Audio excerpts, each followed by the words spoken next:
No, I'm just this saying blackout. that at no point did we ever have any editorial control of the filming.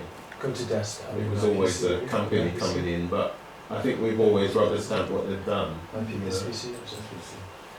They weren't trying to put us down, they were trying to present us as campaigners.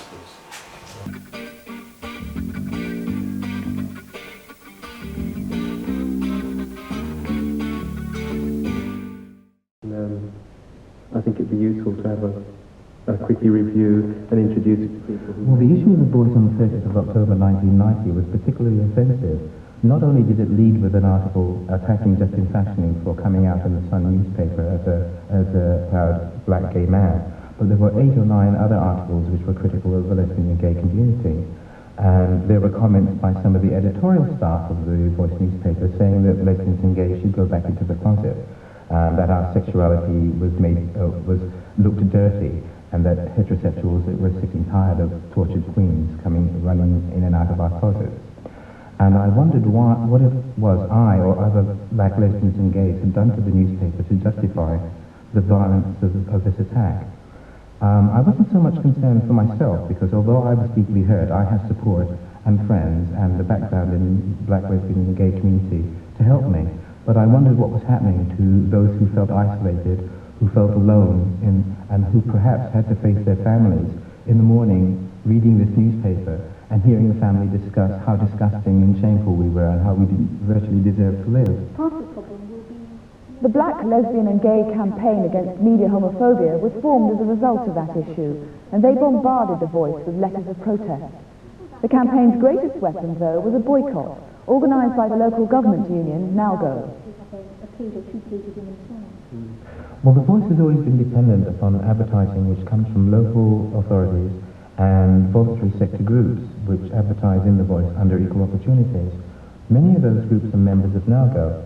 So when NowGo sent out a suggestion, not an order, to its readers and members that they should support the boycott, this had a significant impact on the Voice's advertising.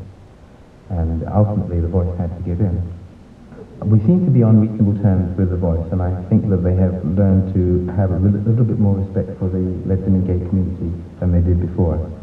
A more tangible result of the campaign is that the Voice have agreed to allow us to write a reply. And the first thing I thought, we thought we'd discuss with you, was the date of publication, because we were hoping that it would appear in the paper on around the 29th of October, Tuesday the 29th of October. Whether that would be all right with you? I think we have to actually first verify that. We work to usually a kind of a week ahead to maybe 2 weeks ahead, depending what the nature of the piece is. It's hoped that that page will appear in an issue on the 29th of October 1991, which will be almost a year to the day that the homophobic Justin Fashioning article appeared. This is the first time that a national newspaper has changed its policy towards a minority group as a result of that minority group protesting. And we feel that this is an important opportunity for us to say things to the rest of the community that they may have never heard before, and that they certainly need to think about whether they agree with the issues or not.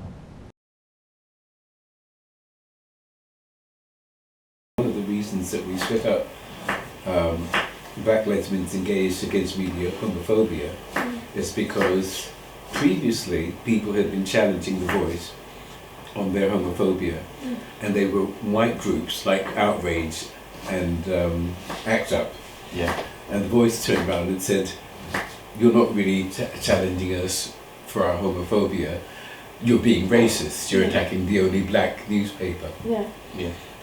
So we came on, and they couldn't do Like, well.